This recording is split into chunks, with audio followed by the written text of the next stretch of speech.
اور وہ قصہ تو بہت مشہور ہے جو بغداد والا، کہ امام بخاری رحمۃ اللہ علیہ کو جب بغداد پہنچنا تھا تو وہاں کے لوگوں نے، محدثین نے امتحان کا پلان بنایا۔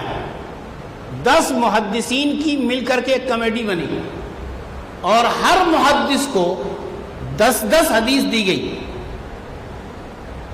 اور یہ کہا گیا کہ ہر محدث اپنی حدیثوں کو سند بدل دے، اب بدل کر کے حضرت سے امتحان لے گا۔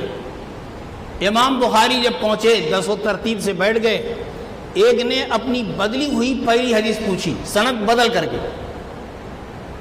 امام بخاری نے فرمایا لا ادری، مجھے نہیں معلوم، میں نہیں پہچانتا۔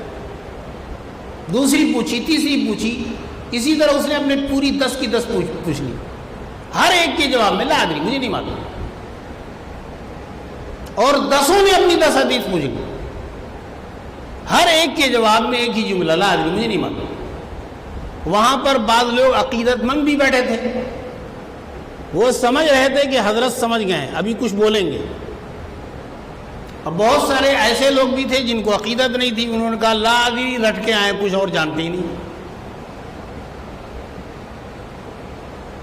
جب 10 نے اپنے 10 حدیثوں کا سوال کر لیا تو امام بخاری رحمۃ اللہ علیہ پہلے کی طرف متوجہ ہوئے اور کہا کہ تم نے پہلی حدیث بدلی ہوئی سند کے ساتھ اس طرح پوچھی تھی، وہ غلط ہے، صحیح یہ ہے۔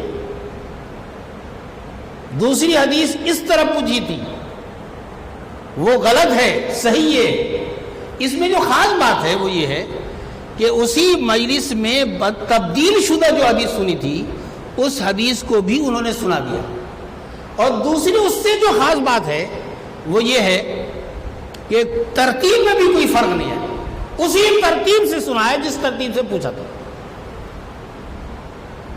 یہ اعلیٰ درجے کی ذہانت کی بات ہے۔